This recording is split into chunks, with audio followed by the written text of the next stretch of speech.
semuanya, salam sehat. Semoga kita semua selalu sehat dan selalu dalam lindungan Tuhan. Amin, amin yang pastinya. Sebelumnya perkenalkan, nama saya Via Angelina. Saya dari kelas A4, jurusan Manajemen, Fakultas Ekonomi, Universitas Pancabakti Pontianak.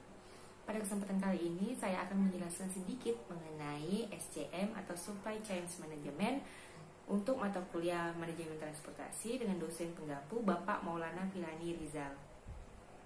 Sebelumnya saya akan menjelaskan apa itu SCM atau Supply Chains. Supply Chains Management merupakan logistik network atau singkatnya rantai pasok yang menyangkut hubungan ke hulu dan ke hilir yang dalam proses kegiatannya berbeda namun menghasilkan nilai yang berwujud barang dan jasa di tangan pelanggan terakhir atau konsumen. Di dalam SCM ini atau Supply Chains ada 5 pelaku utama, yaitu yang pertama ada supplier, yang kedua ada manufacturers, yang ketiga ada distribution, yang keempat ada retail outlet, yang kelima ada customers. Nah, sebelum kita dibahas lebih jauh, kita tentukan dulu nih contoh atau gambaran apa yang tepat untuk kelima pemeran utama ini. Di sini saya akan mengambil contoh perusahaan manufaktur yang bergerak di bidang industri minuman, yaitu PT Indolacto di bawah naungan Indofood Nutrition atau Salim Group. Nah, produknya itu berupa susu yang bermerek Indomilk. Nah, teman-teman pasti udah tahu nih, bahkan familiar sama produk ini, atau mungkin sudah jadi pelanggan dari produk ini. Nah, oke, kita bahas yang pertama. Yang pertama yaitu adalah supplier.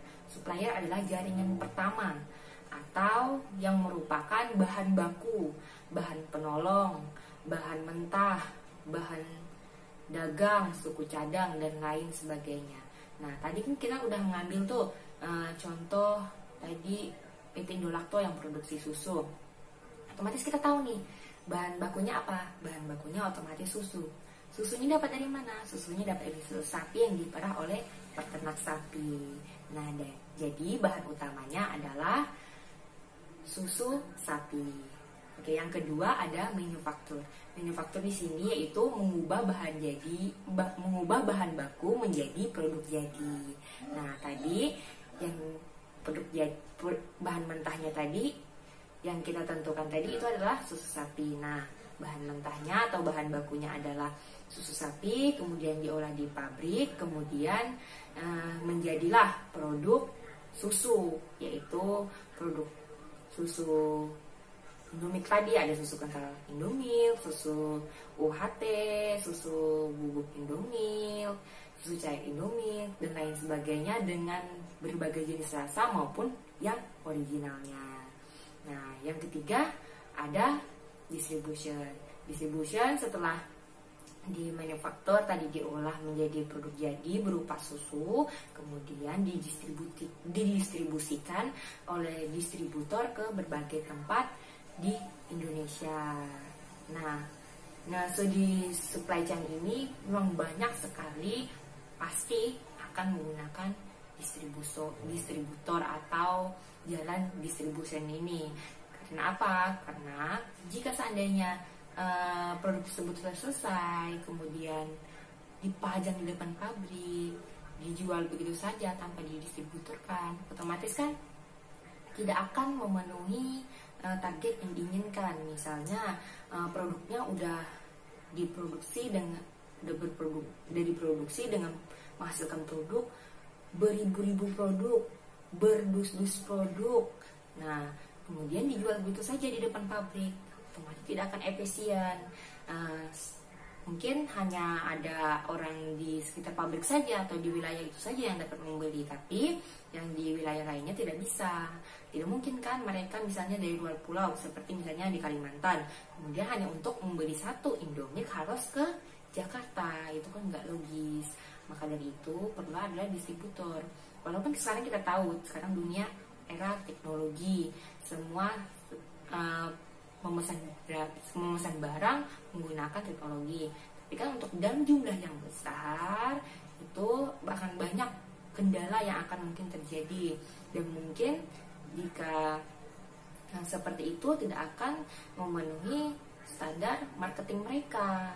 Misalnya target pasarnya itu dari usia anak-anak sampai ke lansia. Nah, dalam lingkaran itu anak-anak sampai lansia, otomatis gak mungkin kan anak-anak bisa pesan online sendiri tanpa orang tuanya. Nah, begitu. Kalau seandainya melalui distributor, otomatis adalah perantaranya untuk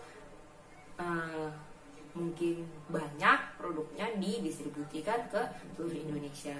Yang keempat ada retail outlet. Nah, di retail outlet inilah setelah didistribusikan ke berbagai tempat di Indonesia, kemudian adalah peran pedagang besar. Mereka akan mengambil atau membeli produk tersebut dalam jumlah banyak, kemudian disimpan ke gudang mereka sendiri sebelum sampai ke pengecer. Nah, itulah tadi retail outlet di sini yang seperti apa? Seperti swalayan, minimarket, supermarket, pedagang kecil, pengecer, dan lain sebagainya. Dan yang terakhir ada customers. Nah, customers di sini itu siapa? Customers di sini seperti kita ini yang langsung menikmati produk tersebut. Kita bisa membeli 1 sampai 2 atau bahkan lebih dari 2 produk untuk konsumsi pribadi. Itulah customers. Nah, setelah sampai ke pengecer tadi, pengecer akan mengecerkan produk-produknya tersebut, atau mungkin kita customer akan langsung membeli ke pedagang-pedagang kecil atau pengecer tadi.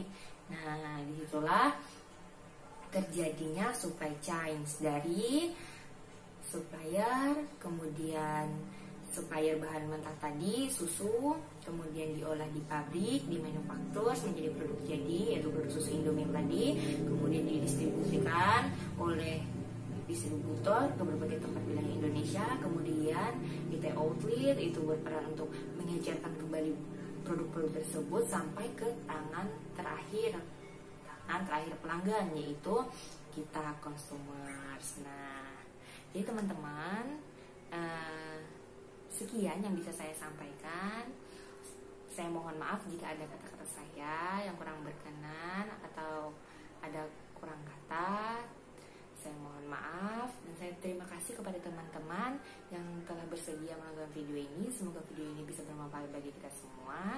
Jangan lupa di like, komen, dan subscribe video ini. Sampai jumpa di pertemuan selanjutnya. Dadah.